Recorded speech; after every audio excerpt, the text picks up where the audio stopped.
बापांनो, corona सारख्या काळातून तुम्ही आम्ही जिवंत वाचलो. म्हणजे हे जिवंत वाचलेलं जे आपल्याला आयुष्य आहे ना, हे भगवंतानी बोनस म्हणून आपल्याला दिलंय, लक्षात घ्या. मग जे देवाने बोनस म्हणून आपल्याला दिलंय, आपण ते चांगल्या कामाला, सत्कर्माला आपण लावल्याशिवाय राहायचं नाही. तेच माझे तुकोबा स्वतःचे मनाला सांगतात, नको नको म्हणा, हे म्हणा, तू असे मोहमायामध्ये अडकू नको. अरे कोण? माझा मुलगा, माझी बायको. माझी बायको?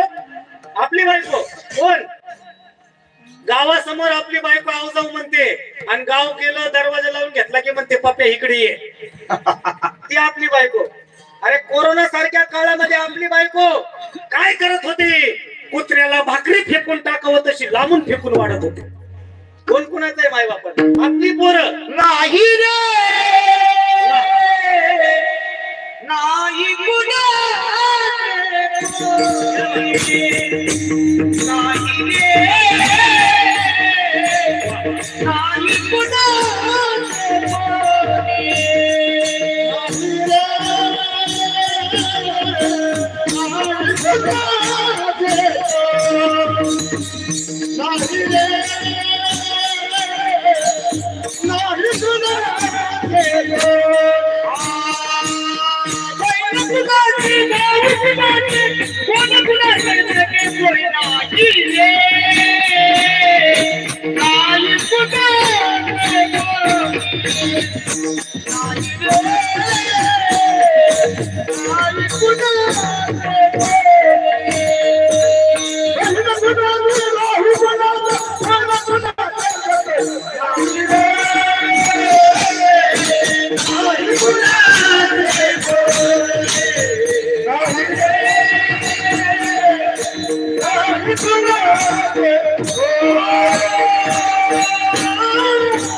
या नात्यामध्ये सत्यता राहिली नाही.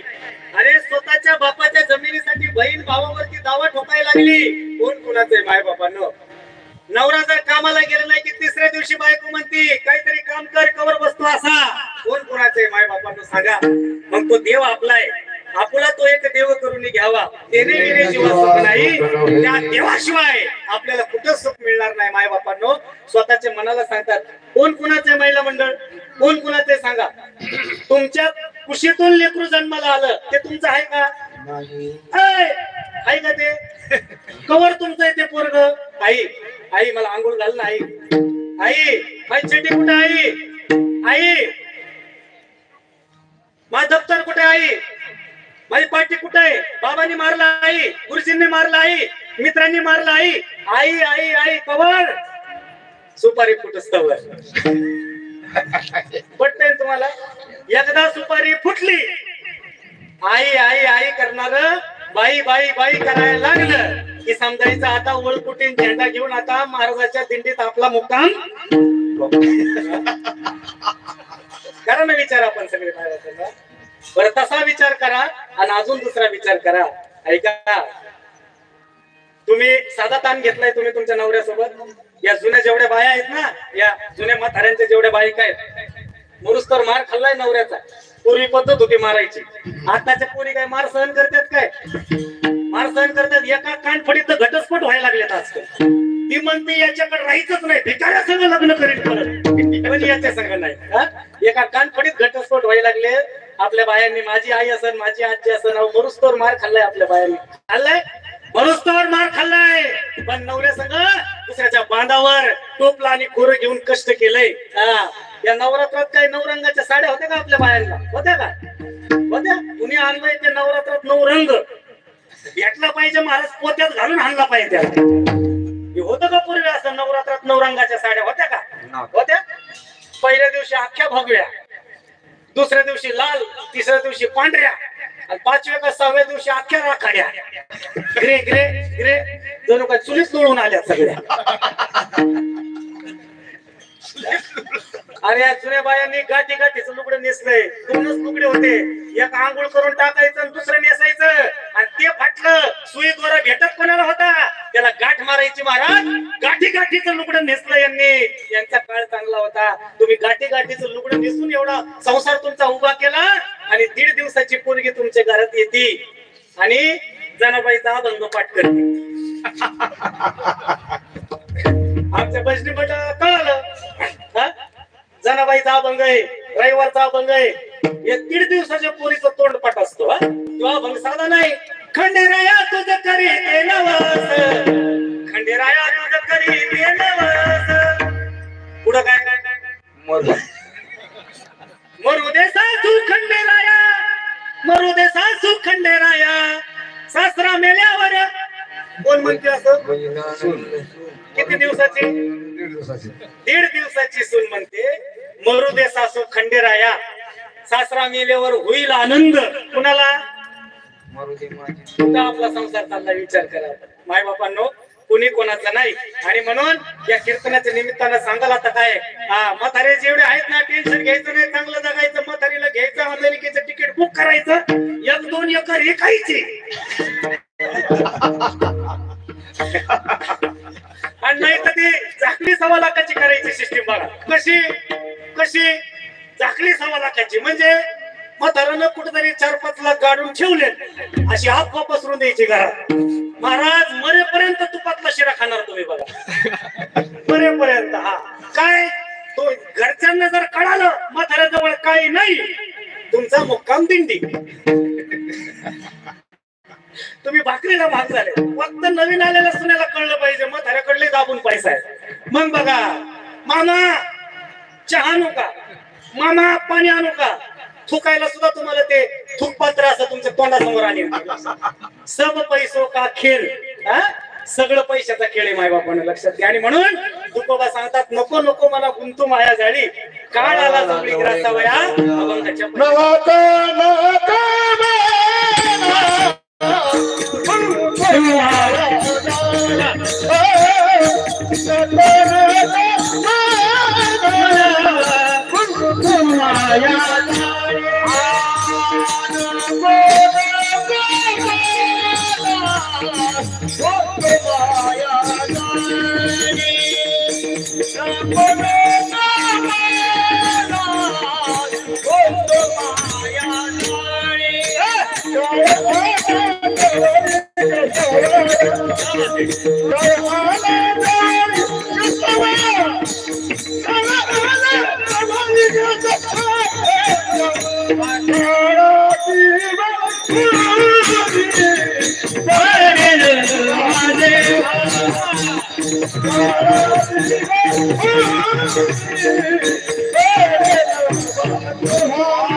नको नको मना गुंतू माया जाळी, काळ आला जवळी ग्रासावया. तुकोबा म्हणतात की आता माझ्या मना या माया जाळामध्ये मला गुंतू नको, माझा काळ मला आता समोर दिसतोय. काळ आला जवळी ग्रासावया, आता मला काळाजवळ जायचंय. आता मला माझं आयुष्य या ठिकाणी थांबून मला आता ही डोकीला माझ्या भगवंताच्या चरणाशी विलीन होऊन मला वैकुंठाला आता जायचंय. स्वतःच्या मनाला उपदेश करतात माझे तुकाराम महाराज लक्षात घ्या. बस माय बापांनो आपल्याला पोरग झाले, चांगलं शिक्षक झाले, चांगल्या ठिकाणी गेले आणि त्या ठिकाणी त्याला नातवंड झाली, नातवंडाची तोंड पाहिली, कधीतरी झोपेतून उठून देवाला म्हणायचं देवा बस आता, बस झालं आता तुझ्या पद्धतीने बघ, बस आता मला या माया झाडात गुंतू नको, राहिलेलं शिल्लक आता मला देवाच्या भक्तीत घालू दे. जो जीव असं देवाला रोज मागतो ना माय बापांनो तो कधीच दुःखी राहत नाही लक्षात घ्या. तो म्हणतो काय आता सगळं झालंय, सगळं पाहिलंय, आता बस झालं, आता काही केलं तरी काही अडचण नाही. पण 90व्या वर्षी म्हणतो अजून 10-20 वर्ष देवाने मला जगवलं पाहिजे. माय बापांना दुःख आपले घरात आल्याशिवाय राहणार नाही लक्षात घ्या. ते तुकोबा सांगतात प्रत्येकाला जायचंय माय बापांनो. आणि मरण कसं असतं बघा, मरणाचा आठव कसा असतो विचार करा. प्रत्येकाला जायचंय पण जाताना कसं जायचं.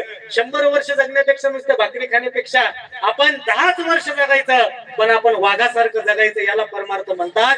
माझे साधू संतांनी कमी जगले, माऊली ज्ञानोबराय फक्त 22 वर्ष जगले, माझे छत्रपती शिवाजी महाराज फक्त 50 वर्ष जगले, धर्मवीर संभाजी महाराज फक्त 32 32 वर्ष जगले, स्वामी विवेकानंद फक्त 32 वर्ष जगले, माझे तुकोबराय फक्त 42 वर्ष जगले, नाथ बाबा फक्त 65 वर्ष जगले. जे कमी जगतात सारे जगाला पुरून उरतात. विचार करा, अरे त्या लाहोरच्या तुरुंगामध्ये माझा भगतसिंग आहे, कैद्याचा पोशाख घातलेला आहे. काय आयुष्य असेल हो त्यांचं, काय आयुष्य असेल. मरणाला मिठी मारणारी माणसं आहे. 9 वर्षाचं पोरग त्या जालियनवाला बाग हत्याकांडामध्ये इंग्रजांनी असा बेधुंद असा गोळीबार केला आपल्या लोकांवर आणि रक्ताचा चिखल झाला. तो रक्तानं माखलेली माती, रक्ताचा चिखल त्या 9 वर्षाच्या लेकरांना हातात घेतला, असा आपल्या तळ हातावर घेतला. आपल्या लोकांचं या रयतेचं अरे रक्तानं माखलेलं ते चिखल हातात घेतला, आपल्या कपाळावर लावला आणि भगतसिंग म्हणतो, मा एक ना एक दिन तेरे अपमान का बदला मी लेकर रहूंगा. मा आई, एक ना एक दिवस हे भारत माता तुझ्या अपमानाचा बदला घेतल्याशिवाय हे पोरग राहणार नाही. ऐका, 16 वर्षाचं पोरग झालं भगतसिंग.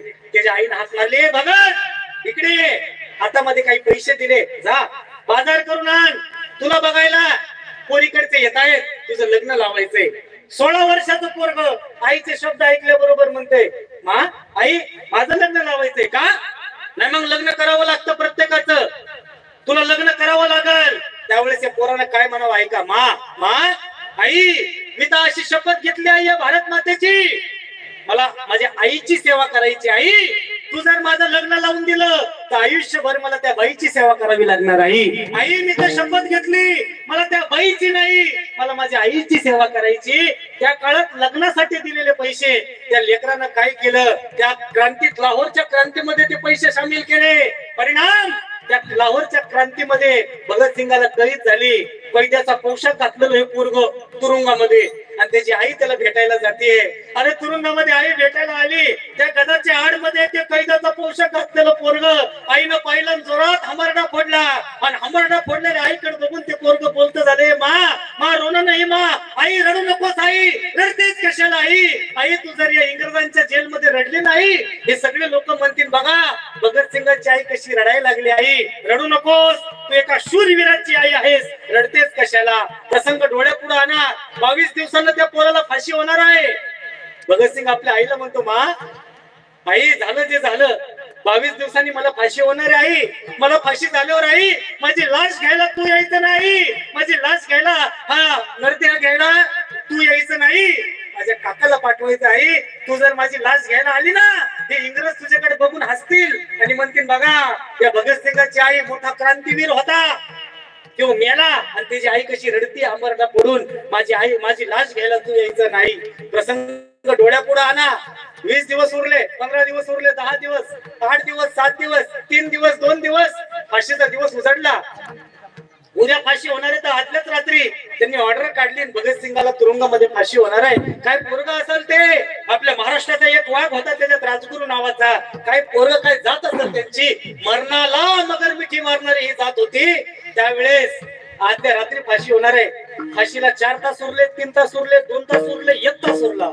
या भगतसिंगाने काय करावं, तुरुंगात आपले कपडे काढले आणि त्या ठिकाणी जोर बैठका काढायला सुरुवात केली. तुरुंगात जोर बैठका काढायला सुरुवात केली, असा घामाघूम झाला भगतसिंग. आणि तो हेनरी गव्हर्नर त्या ठिकाणी त्या तुरुंगाजवळ आला, त्या गडाजवळ आला, आतमध्ये डोकून पाहिलं, कपडे काढलेत, लंगोटी नेसलेले हा भगतसिंग त्या ठिकाणी जोर बैठका काढतोय. त्याच्याकडून मस्तकाची आळीच हल्ली. अरे काय माणूस आहे तू, अर्ध्या तासाला तुला फाशी होणार आहे, तू मरणार आहेस आणि तू जोर बैठका काढतोय. हे काय जोर बैठका काढायची जागा आहे का? त्या पोरानं काय म्हणावं ऐका, भगतसिंग म्हणतो मला माहितीये मला अर्ध्या तासाने फाशी होणार आहे, पण भगतसिंग 1000 बार जिएगा, 1000 बार मरेगा, तुमच्या नरडेवर येऊन बसल्याशिवाय राहणार नाही. अरे मी मरण, मी परत जन्म घेईन, परत भारत देशाचा तिरंगा खांद्यावर घेऊन तुमच्या विरोधात लढाई केल्याशिवाय राहणार नाही. लक्षात घ्या, मरणाला मिठी मारणारी ज्या दिवशी भगतसिंग गेले त्या दिवशी त्यांचं वय किती होतं, किती वय होतं, 22 वर्ष 5 महिने आणि 26 दिवस त्यांचं वय होतं. ज्या वयात आपल्या पोराला शिंबूड पुसायची अक्कल नसते, त्या वयात फाशीचा फंदा गळ्यात घालून या भारत मातेसाठी स्वतःचा जीव देणारा भगतसिंग कुठं आणि आपली 22-23 वर्षाची पोरं कुठं, याचा विचार आपण केला पाहिजे. आणि इथं एका सुभाषितकारानं फार सुंदर लिहिलं, तारुण्यामध्ये त्याग शोभतो. ऐका, तुम्हाला त्याग करायचा आहे ना, देवाला आपण फुल वाहतो का नाही, माऊल्यांना फुल कसं वाहतो देवाला, सुकलेलं मळालेलं वाळलेलं टवटवीत फुल कुणाला वाहतो आपण? देवाला. बरोबर आहे का नाही? टवटवीत फुल देवाला वाहतो, सुकलेलं कोण वाहतं का? मग तारुण्य हे टवटवीत फुलासारखं आहे आणि म्हातारपण हे सुकलेल्या फुलासारखं आहे. म्हातारपणी 70 वर्षाचा झाला आणि दिंडीत निघाला, आणि तारुण्य कुठं घातलंय? संसारात घातलं तारुण्य. इथं सुभाषितकार म्हणतात, अरे तारुण्यामध्ये त्याग शोधतो आणि त्यागानं तारुण्य शोधत. म्हातारपणी केलेला त्याग हा त्याग नसतो, हा वैताग असतो. वैताग, घराला वैतागून बाहेर निघालेली माणसं. हा, मग परमार्थ करायचा तो आमच्या सारख्या गरम रक्ताच्या वयात असल्यावर परमार्थ होतो, आणि पुरुषार्थ करायचा असेल तो सुद्धा गरम रक्ताच्या याच्यात असतो. 22व्या वर्षी फाशीच्या पंदीवर लटकला हा भगतसिंग. मरणाला मिठी मारणारी जात होती, लक्षात घ्या. आज जवळपास 70, 80, 90 वर्ष झाले आज ते आपल्यातून गेले. अजूनही त्यांचं नाव आणि प्रत्येक ग्रामपंचायतच्या कार्यालयामध्ये त्यांचा फोटो आपल्याला दिसतो. लक्षात घ्या. स्वतःसाठी जगणारी माणसं वेगळी, समाजासाठी जगणारी माणसं वेगळी. लक्षात घ्या. आणि आज यादवांच्या घरातील आज हे आजोबा आपल्यातून गेले, पण त्यांच्या कुळात जो मुलगा जन्माला आला, आज खऱ्या अर्थानं लाखो विद्यार्थी घडवण्याचं काम त्यांच्या शुभ हस्ते होत आहे. ही त्यांच्या कुळाची पुण्य आहे. लक्षात घ्या. याच्यासाठी तर खऱ्या अर्थानं तुकोबा सांगतात की माझ्या मना या प्रपंचात मला अडकून ठेवू नको. मग एकानं विचारलं, तुकोबा प्रपंचात का अडकायचं नाही? त्यावेळेस तुकोबा म्हणतात, काय करू बाबा, आता काळ समोर दिसायला लागलाय, त्याची उडी जेव्हा पडल तेव्हा मला कोणीच वाचवणार नाही.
काळ दिसतोय, काळाची एवढी पडेल जेव्हा सोडवे ना तेव्हा माय बाप.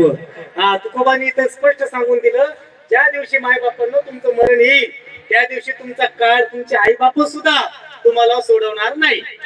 मग कोण तुम्हाला सोडवेल? एक चांगली त्या ठिकाणी दृष्टांत तुम्हाला सांगतो. एक प्रत्येकानं विचार करा. एका आजोबाला अटॅक आला, हॉस्पिटलमध्ये ऍडमिट केलं, नगरला ऍडमिट केलं. नगरला ऍडमिट केल्यानंतर एंजिओप्लास्टी झाली. त्यांच्या हृदयामध्ये ब्लॉकेज होते. स्टेंट टाकलं गेलं, हृदयात स्टेंट टाकले. 10-15 दिवस आयसीयू मध्ये ठेवून त्या बाबांना आता काय केलं, डिस्चार्ज दिला. आणि डिस्चार्ज दिल्यानंतर त्या बाबाच्या हातात, 65 वर्षाच्या म्हाताऱ्याच्या हातात बिल दिलं. बिल डॉक्टरने, ऐका सगळ्यांनी ऐका, डॉक्टरने बिल हातात दिलं. बिल होतं 9.5 लाख 10 लाख रुपयाचं. 10 लाखाचं बिल पाहिलं आणि ते म्हाताऱ्याला काय वाटलं, काय मग ढसा रडायला लागला. इतक्या जोरात हंबरडा फोडून रडायला लागला. आणि त्यावेळी डॉक्टरला माया आली. डॉक्टर म्हणले, बाबा काय झालं, बिल जास्त लागलं काय आमच्याकडून, काय झालं, तुमची परिस्थिती नसेल तर 1,00,000-2,00,000 रुपये कमी द्या. राजीव गांधी मध्ये मी योजना बसवतो, काहीतरी करून बिल 2,00,000 रुपये कमी द्या. 10,00,000 बिल झालं, 8च लाख रुपये द्या. त्यावेळेस त्या म्हाताऱ्यानं काय म्हणावं ऐका, कान उघडे करून सगळ्यांनी ऐका. ते म्हाताऱ्यानं म्हणावं, डॉक्टर मला बिल 10,00,000 दिलं म्हणून रडत नाही डॉक्टर, अरे पेटवलं तर 6 महिने विजणार नाही इतकं मला देवानं दिलंय. ते 10,00,000 दिले, मग 10,00,000 रुपये बिल झालं म्हणून मी रडत नाही डॉक्टर. 65 वर्ष माझ्या हृदयामध्ये, माझ्या छातीमध्ये माझ्या देवानं 65 वर्ष माझं काळीज फुलासारखं जपलंय. त्या देवानं मला अजून बिल पाठवलं नाही म्हणून मला आज रडू आलं देवा. डॉक्टर करा विचार, 65 वर्ष ज्या देवानं हे हृदय आपलं धडधडायचं सुरू ठेवलंय, त्या देवानं कधीच आपल्याला रुपया मागितला नाही. डॉक्टर नुसतं 2 तास तुमच्या ताब्यात माझं हृदय दिलं, तुम्ही 10,00,000 रुपये बिल मला दिलं. क्या बात. कळलं नाही तुम्हाला? डॉक्टरच्या ताब्यात 2 तास नुसतं हृदय दिलं, त्यानं नुसतं एक स्प्रिंग टाकायचे, 10,00,000 रुपये बिल काढलं. आणि 65 वर्ष माझ्या देवानं हे हृदय माझ्या छाताडामध्ये फडफडलंय, धडधडलंय. 65 वर्ष देवानं कधी रुपयाचं माझ्याकडे बिल मागितलं नाही. या चाले हे शरीर कोणाचे असते, कोण बोलवितो हरी. त्याच्याशिवाय सूर्य चालत नाही आणि त्याच्याशिवाय तुझिया भेगाती भोत. तुझिया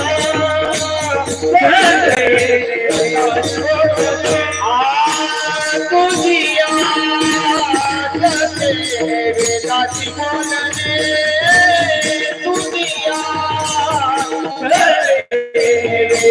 बोलने.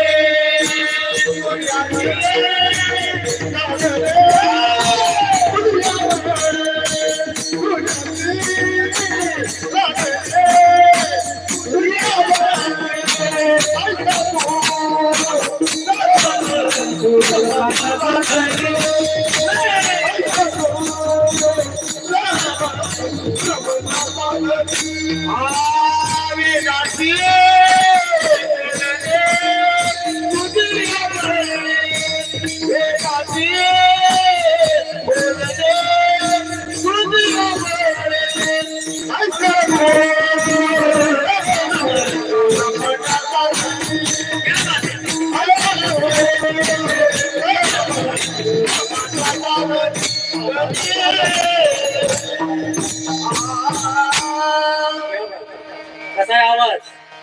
वय झालं पण अजून रक्त तशीच आहे. हे सगळे उभे आहेत म्हणजे जणू काय प्रतापगडाचा गुरुजच माझ्या शेजारी उभा आहे. त्याच्या सत्तेशिवाय काही नाही. माणसं अलार्म लावून झोपतात का नाही? तुम्ही कोणाच्या भरोश्यावर झोपतात? कोणाच्या भरोश्यावर? मोबाईलवर. पहाटे 4 वाजता हे मोबाईल उठवेल. अरे त्या मोबाईल मी ठरवलं तुम्हाला उठवायचं, ते बरोबर 5 वाजता वाजल का नाही? मेरे अंगणे में काय गाणं लावतं ना त्यांनी ते उठवील.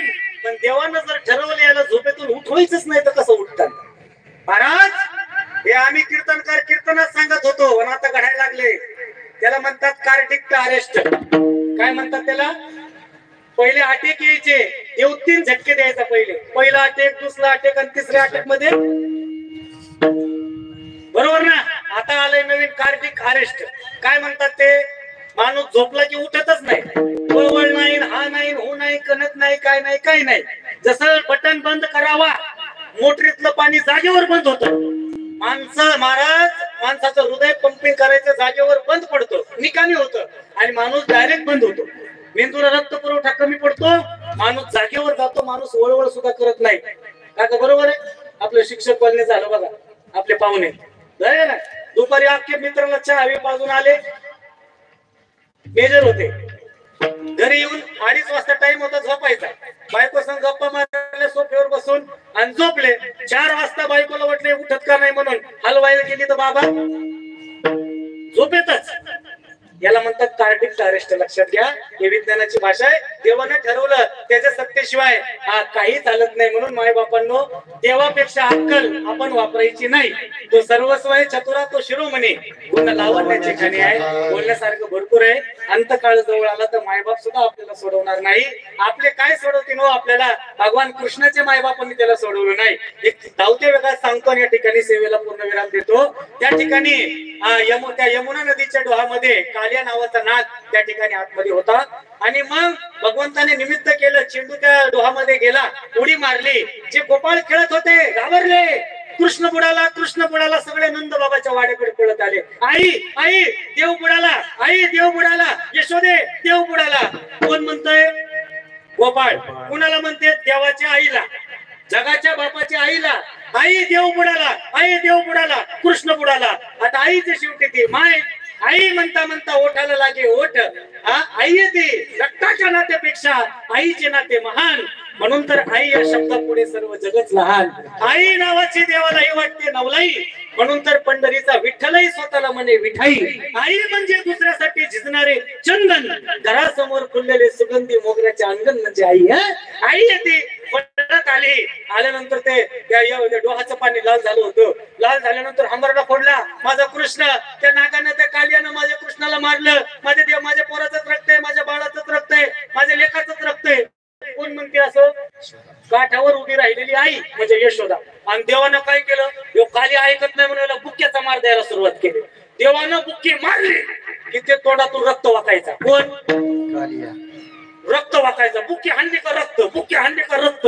शरण गेला देवाला. तवर तर डोहाचं पाणी लाल झालं. आता लाल पाणी डोहाचं पाहिलं आणि यशोदाला वाटलं माझ्याच लेकराचं रक्त. रडायला लागले हंबरडा फोडून.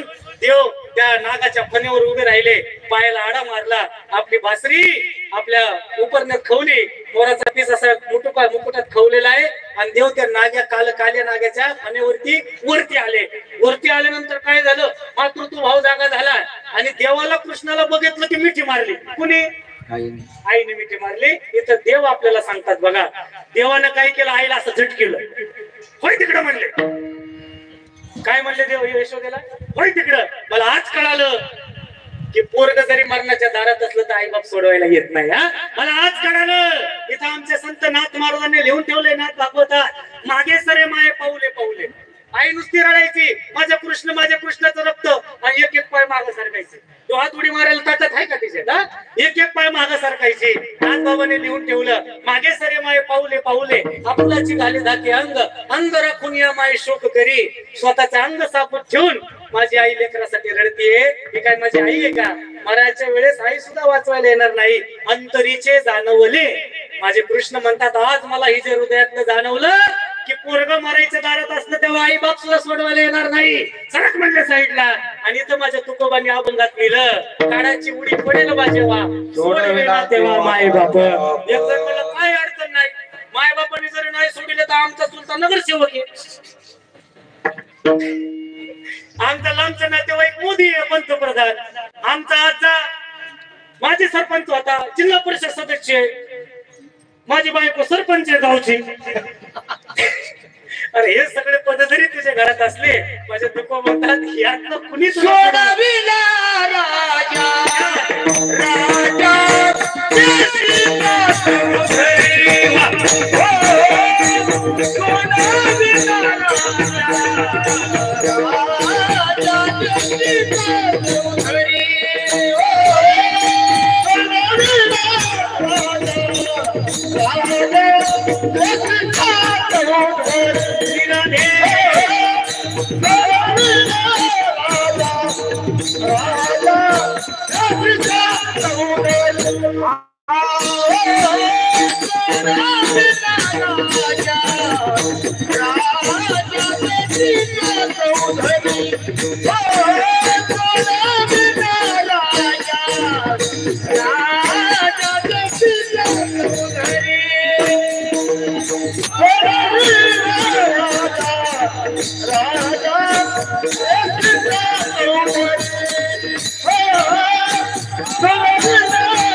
शांता चौधरी आणि सोयरी भली भली.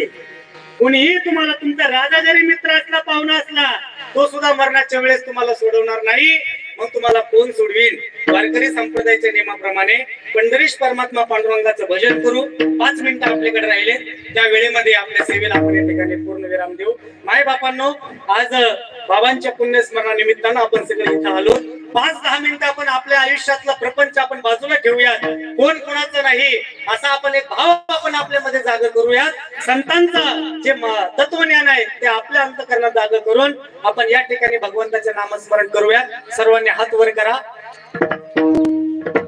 भगवंताचं भजन झालं पाहिजे. बघा त्या मागच्या मावशीने पुढच्या डोक्यावर हात ठेवले. करा हात वरती. राहू द्या दिवसभर.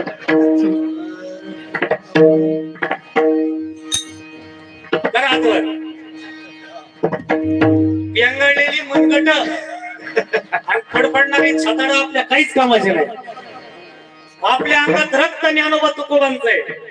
आपल्या अंगात रक्त छत्रपती शिवाजी महाराजांचं आहे. धर्मवीर संभाजीराजांचे रक्त आपल्या अंगात आहे. राहू द्या आता काय.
काळाची एवढी पडेल बा जेव्हा सोडवे ना तेव्हा माय बाप. शेवटच्या चरणामध्ये तुकाराम महाराजांनी सांगितलं, तुका म्हणे तुला सोडवे ना कोणी, एका चक्रपाणी वाचून या. त्या भगवान परमात्मेशिवाय तुला दुसरं कोणी सोडवणार नाही. काळाची एवढी पडेल बा जेव्हा सोडवे ना तेव्हा माय बाप. परत परत फिरून फिरून माझे तुकोबा तेच सांगतात की तुला ज्यावेळेस तुझा काळ जवळ येईल त्यावेळेस तुला कोणी सोडवणार नाही. आणि म्हणून माय बापांनो, ज्या भूमीत आपण राहतो ही शूरवीरांची भूमी आहे. ज्या मातीत आपण राहतो ती संतांची भूमी आहे. आणि या संतांना शूरवीरांना आपलं काहीतरी देणं लागतं. या अनुषंगानं जे समाजासाठी जगले ते आज 400-450 वर्ष झाले आपल्यात राहिले, लक्षात घ्या. आणि एकच काळ आहे शिवकाळ, की या काळात लोकांनी मरणाला मिठी मारली. आज ते मावळे अमर झाले. आपण सगळे संसाराला मिठी मारतो. आपण गेलो तरी कोणाच्या कामाला उरत नाही. हा परमार्थातला आणि पराक्रमातला एक फरक आहे. एकच गोष्ट सांगतो, 2 मिनिटं आपल्याला हात वर होत नाही. त्या काळात 65 वर्षाचा तरणा बांड मथारा त्या गजापूरच्या घोडखिंडीमध्ये तारीख आणि तिथी लिहून घ्या. आषाढ शुद्ध पंचमी, आषाढ शुद्ध षष्टी, आषाढ शुद्ध सप्तमी. महाराज पन्हाळगडाच्या कैदेमध्ये होते. सिद्धी जोहर, सिद्धी मसूद, स्वतःच्या चुलत बहिणीशी लग्न केलेलं, स्वतःचा सिद्धी मसूदचा पुतण्या सिद्धी जोहर, त्याच्या ताब्यात महाराज 2.5 महिने पन्हाळगडावरती होते. कोल्हापूर जिल्ह्यातला पन्हाळगड तालुका. आषाढ शुद्ध पंचमी, आषाढ शुद्ध षष्टी, आषाढ शुद्ध सप्तमी. तारीख लिहून घ्या. 11 जुलै 1660, 12 जुलै 1660 आणि 13 जुलै 1660. त्या भयान रात्री पन्हाळगडावरून निघाले. बाजी प्रभू देशपांडे त्यांचं नाव आहे. अरे 2 मिनिटं आपल्याला हात वर होत नाही. या मातीत मरणाला मगर मिठी मारणारी अवलादी जन्माला आल्या, लक्षात घ्या. 65 वर्षाचा तरुण बांड मथारा त्या गजापूरच्या घोडखिंडीमध्ये महाराजांना सांगत होता, राज जा तुम्ही विशालगडावर जा, मी गनिमी इथं अडवून ठेवतो. महाराजांनी सांगितलं, नाही बाजी, इथं थांबणं योग्य नाही बाजी. या बाजीनं काय म्हणावं ऐका, राज सांगू खरं, माझी जागा हीच आहे, इथंच बाजी राहणार आहे. राज हाच तो काळ आहे की चंद्र सूर्य आहे तोपर्यंत तुमच्या नावाशी या बाजी प्रभू देशपांडेचं नाव जोडलं जाईल. हीच ती जागा आहे राजा. ज्ञानोबांनी आळंदीला समाधी घेतली, नामदेवांनी पंढरपूरच्या पायरीजवळ समाधी घेतली. अरे जिवंत समाधी घे हा बाजी प्रभू देशपांडे. त्या समाधीची जागा ही गजापूरची घोडखिंड आहे राजा. जा तुम्ही राजा. छत्रपती शिवाजीराजे निघाले. ऐका, अरे 65 वर्षाचा तरुण बांड मथारा दोन्ही हातामध्ये दांड पट्टे घेतले. 18 तास असा गडगड फिरत होता त्या खिंडीमध्ये. तेवढ्यामध्ये तो मसूद बोलतोय, रुको उस बुटे को मारो. बाजी प्रभू 65 वर्षाचा तरुण बांड मथारा. तेवढ्यामध्ये तो मसूद बोलता झाला, तो सिद्धी बोलता झाला, हे बाजी अरे किले दक्कन के तहत मार खाता है क्या? आजा आजा हमारे जहागीर में, बादशाह तुझे जहागीर देंगे. या सिद्धी मसूदला माझ्या बाजींनी सांगावं, हे सिद्ध्या अरे तू तुझ्या जिंदगीवर माझ्या शिवाजी राजानं मला काय कमी केलंय का? 65 वर्षाचा मथार हातात दांडपट्टे घेतल्याचा गडगड फिरत होता. तेवढ्यामध्ये तो बाजी बोलतो, सिद्धी बोलतोय, बाण लाव उस बुटे को मारो. अरे धनुष्याला बाण दिगना गेला, बाण सुटला, सुई सुई सुई करीत बाजीच्या कंठामध्ये बाण घुसला. 65 वर्षाचं मथार खाली पडलं. अरे दगडाला शेंदूर लावावा आणि शेंदूर लावलेला मारुती जसा शोभावा तसा शेंदूर फासल्या मारुती सारखा बाजी प्रभू देशपांडे दिसत होते. तेवढ्यामध्ये बाजी प्रभू खाली पडले आणि खाली पडलेल्या बाजींनी विचारले, हे राजा विशालगडावर पोहोचले का रे? तोफीचा आवाज झाला का रे? सगळ्यांनी नकारार्थी माना हलवल्या. काय काय? अरे राजेगडावर पोहोचले नाही, तोफीचा आवाज झाला नाही, मग बाजी मोरतो कसा? कंठामध्ये बाण आहे, पुन्हा उठून उभं राहिलं. 65 वर्षाचं मथार परत उठून उभं राहिलं आणि परत गजापूरच्या घोडखिंडीमध्ये रणतांडव माझ्या बाजींनी केलाय. आणि तेवढ्यामध्ये राजा विशालगडावर पोहोचले. तोफेचे 3 बार झाले, हातातले दांडपट्टे गळून गेले आणि दांडपट्टे गळून गेल्यानंतर बाजींच्या देहाचे असे तुकडे तुकडे त्या गजापूरच्या घोडखिंडीमध्ये झाले. शेवटच्या श्वासातून उडालेल्या मातीच्या कणाला बाजी सांगत गेले, सांगा विशालगडावर जाऊन माझ्या राजाला. बाजी नुसता मातीत नाही गेला, मातीसाठी गेला. मातीत मरणारे काही असतात, मातीसाठी मरणारे छत्रपती शिवाजी महाराजांचे मावळे मरणाला मिठी मारणारी माणसे. 24 फेब्रुवारी 1674 ला 15,000च्या सैन्यात 7 मावळे घुसले. वेडात वेड मराठी दौडले 7. प्रतापराव गुजर त्यांचं नाव आहे. मरणाला मिठी मारणारी माणसं आहे. म्हणून प्रत्येक जीवानं आपलं मरण आठवलं पाहिजे. झालेली सेवा तुम्हा सगळ्यांच्या चरणी समर्पित करतो. किंबहुना तुमचे केले धर्म कीर्तन सिद्धी गेले ते माझे चिवरले पाईकपण. कीर्तनाच्या निमित्तानं जमलेले सर्व पाहुणे मंडळी, आपण या यादव परिवारावरती आपलं प्रेम, या प्रेमापोटी आपण सगळेजण या ठिकाणी आलात. वैकुंठवासी ज्यांचं नावच सीताराम आहे. आणि विशेष म्हणजे बाबा ज्या दिवशी गेले त्यांचं पहिलं वर्ष श्राद्ध यायच्या आधी अयोध्येमध्ये प्रभू रामचंद्राचं मंदिराची स्थापना झाली. हा योगायोग समजावा, लक्षात घ्या.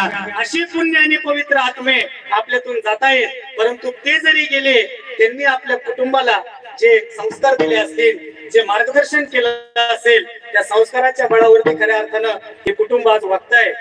वन विभागामध्ये त्यांना नोकरी होती आणि त्यांची पत्नी वैकुंठवासी पार्वती सीताराम यादव, त्यांचा मुलगा श्री अशोक सीताराम यादव सर, त्यांच्या सून सौ आशामाई अशोक यादव, स्नेहा अशोक यादव, भूषण अशोक यादव, उद्धव किसन यादव, प्रल्हाद किसन यादव आणि खऱ्या अर्थानं विलास महाराज यादव असतील, आमचा माऊली यादव असेल, किसन साळवन असतील पेटी वादक, आणि आमचा विशाल दादा ज्यांनी या व्हिडिओचं पूर्ण लाईव्ह केलाय, विशाल पोवळ असतील, त्यांचे खूप खूप धन्यवाद. संपूर्ण भजनी मंडळ आपल्या डोणगावचं, तुमचंही खूप खूप धन्यवाद. विनेकरी मंडळी असतील, फार दोघांचे सुंदर आवाज येतात. टाळ्या वाजवा या दोघांसाठी, या कलाकारांसाठी. आमचे सर्व विनेकरी, टाळकरी, माळकरी असतील आणि आमचे महेंद्र काका राळेभाग, जे मागही नगरसेवकाचे प्रभाव होतेच ते, परंतु स्वतः त्यांनी ते त्यागून दिलं. म्हणजे पदाची अपेक्षा न करता ते पद सोडून दिलं. परंतु यावेळेस आता उगा शासनाला लांबवलंय, नाही तर नगरसेवक आमचे महेंद्र काका राळेभाग यांनी सुद्धा माझ्या संगत आले. चला म्हणले महाराज तुम्हाला मीच नेतो. माझ्या सोबत ते आले. काकांचं फार स्नेह आमच्या वरती आहे, तिथपर्यंत आले. यादव सरांचं त्यांची मैत्री बी तेवढी तोलाची आहे आणि नाते बी तेवढं तोलाचं आहे. आणि या ठिकाणी सर्व मृदू आमचा सूरज दादा काकडे, किन्ही गावचे ते सुद्धा माझ्यासोबत या ठिकाणी आले, त्यांचे दाजी या गावचे आहेत. सर्व तुम्ही आलेले मान्यवर, सर्वांचे नाव घेणं शक्य नाही. आमचा साऊंड सिस्टीम वाला दादा, अतिशय उत्कृष्ट पद्धतीने तुम्ही सेवा केली.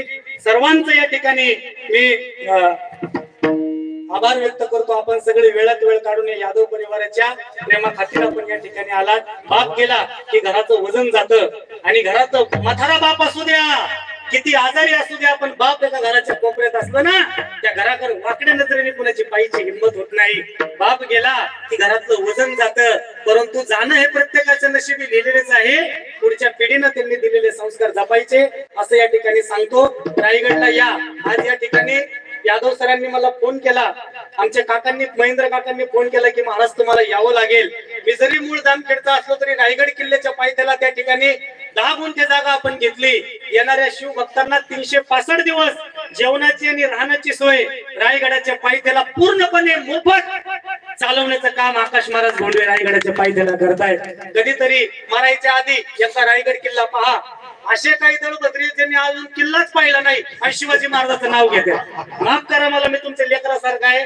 मरायच्या आधी जे कुणी रायगड पाहणार नाही त्यांनी काशी पाहिलेलं फेल गेलं, मथुरा पाहिलेलं फेल गेलं, सगळं वाऱ्या केलेलं फेल गेल्या. पंढरपुराच्या पांडुरंगाचं रक्षण करणारा माझा शिवाजी राजा आहे, लक्षात घ्या. घणाघणाने मूर्ती भंगल्या तुळजा पंढरपुरी, अरे वाघ नखाने खान फाडीला प्रताप दुर्गावरी. आई भवानीची मूर्ती फोडणारा आणि पांडुरंगाच्या मंदिरात गाय कापणारा तो अफजल्या महाराजांनी तीड मिनिटात त्याला असा फाडून मोकळा के बाजूला फेकलाय. धर्माचं रक्षण करणारे माझे शिवराय. रायगड पाहिल्याशिवाय जो मरण त्याच्या पिंडाला कावळा शिवणार नाही, लक्षात घ्या. म्हणून मरायच्या आधी एकदा रायगड पहा, आणि रायगडला येताना एकदा ऍडव्होकेट आकाश महाराज भोंडवे मला संपर्क करा. तुमच्या राहण्याची, जेवणाची 365 दिवस रायगडच्या पायथ्याला मोफत व्यवस्था करतो. रायगडला जसं इथं पुण्यस्मरण होतंय, पहिलं महाराजांना 342 वर्ष झाले वारलेलं, महाराजांना वारलेलं 342 वर्ष झाले, अजून महाराजांच्या पुण्यतिथीला कुठं टाळ वाजला नाही. आज वामन भाऊची पुण्यतिथी आहे, हजारो सप्ते महाराष्ट्रात होते. भगवान बाबाच्या पुण्यतिथीचे हजारो सप्ते होते. तुकाराम बीजचे हजारो सप्ते होते. माऊली ज्ञानोबरायांच्या समाधी सोहळ्याला 10 लाख वारकरी आळंदीत जातो, आणि माझ्या शिवाजी महाराजांची जयंती डीजे लावून आपली पोरं दारू पिऊन नाचते. महाराजांच्या पुण्यतिथीला कुठं टाळही वाजत नाही, आणि कुठं कुणी पुण्यतिथी सुद्धा शिवरायांची साजरी करत नाही. रायगड किल्ल्यावरती पहिली पुण्यतिथी भारतीय पुरातत्व विभागाला पार भांडून मागच्या वर्षी परवानगी घेऊन रायगडावर साजरी केली, आणि या वर्षी महाराजांची पुण्यतिथी. हनुमान जयंतीला महाराज वारले, लोकांना माहिती नाही होत. काल निर्णय कॅलेंडर मध्ये सुद्धा त्याचं वर्णन नाही, दुर्दैव आहे. 3 एप्रिल 1680 ला महाराज वारले. हनुमान जयंतीला त्या दिवशी आहे उल्लेख तिथं, पण 3 एप्रिल 1680 ला तारखेप्रमाणे महाराज वारले, त्याचा उल्लेख कॅलेंडर मध्ये नाही कुठल्याच. ऐका, हनुमान जयंतीला पहाटे मारुतीचा जन्म झालाय, आणि माझे छत्रपती शिवराय पहाटे वारले. मारुतीचा जन्म आणि महाराजांचा या ठिकाणी मृत्यू रायगडावर झालाय. कधी टाळ वाजला नाही. गडाच्या पायथ्याला 11 किलोमीटर कुठल्याच गावात भजनी मंडळ नाही, मंदिर नाही, टाळ वाजत नाही, मराठी समाज नाही. तुमच्या या जामखेडच्या पोरानं तिथं जाऊन त्या जागा घेतली, आणि त्या ठिकाणी भव्य दिव्य बांधकाम चालू आहे. 5 गुंठ्यात फाउंडेशन बांधून त्या ठिकाणी धर्मशाळा पहिली बांधतोय. आज आळंदीत 4000 धर्मशाळा आहे, पंढरपूरला 5500 पेक्षा गावगावच्या धर्मशाळा आहे. पैठण, देहू, त्र्यंबकेश्वर. माझ्या रायगडला एक धर्मशाळा नाही, 10 बाय 10 ची खोली नाही. 37 किलोमीटरचा परिघय किल्ल्याला, साधी सार्वजनिक मोतारी सुद्धा किल्ल्याच्या पायथ्याला नाही. या आकाश महाराज भोंडवेंनी त्या ठिकाणी 10 गुंठे जागा घेऊन 3 वर्ष झालं पायात चप्पल नाही, रायगडासाठी चप्पल सोडली. जोपर्यंत अजूनही घातली नाही बरं का, राज ठाकरेंच्या घरी जाऊन चप्पल सोडली होती. अजूनही जोपर्यंत रायगडला आलेल्या मावळ्यांना राहण्याची, जेवणाची मोफत सोय होत नाही, तोपर्यंत पायात चप्पल घालणार नाही, हा माझे पण होता. आणि या 3 वर्षामध्ये माय बापांनो काटा काय, पायात साधा खडा सुद्धा टोचला नाही. ही शिवाजी महाराजांची कृपा आहे, लक्षात घ्या. आणि म्हणून त्या पवित्र पावन ठिकाणी या 3 महिन्यामध्ये, काका तुम्ही तो बघताय सगळं, यादव सर सुद्धा बघतात, यादव सरांनी सुद्धा मला एकदा मदत केलेली आहे तिथं बांधकामाला. या 3 महिन्यामध्ये मी पूर्ण महाराष्ट्रातल्या तुमच्या आष्टी तालुक्यातली, नगर जामखेड तालुक्यातली, आणि पूर्ण जवळपास महाराष्ट्रातल्या 450 पेक्षा जास्त जिल्हा परिषद प्राथमिक शाळेच्या सहली रायगडच्या पायथ्याला पूर्णपणे मोफत आपण जीव घातले. त्या ठिकाणी 450 पोरांच्या सहली, लक्षात घ्या. म्हणून या पवित्र पावनी कामासाठी आपल्या सगळ्यांचा आशीर्वाद मिळावा. जरा शक्य होईल तर 1 दिवसाचा अन्न अन्नदान रायगडच्या पायथ्याला मरणाच्या आधी करा. अन्नदान केलं की आपलं पितृदोषातून आपली मुक्ती होते. तुम्ही त्र्यंबकेश्वरला जाऊन किती तिथं पूजा करा, जोपर्यंत तुमच्या अन्नदान हातून घडत नाही, पितृदोष तुमच्या कुळातला निघत नाही, पितृदोषाची मुक्ती करायची असेल एक दिवस का होईना आपल्या राजधानीत अन्नदान करा, असं या ठिकाणी आव्हान करून पुन्हा एकदा तुम्हा सगळ्यांच्या चरणी लोटांगण घालतो आणि माझ्या सेवेला पूर्णविराम. किंबहुना तुमचे केले धर्म कीर्तन सिद्धी गेले, ते माझेच उरले पायिक बना ज्ञानेश्वर.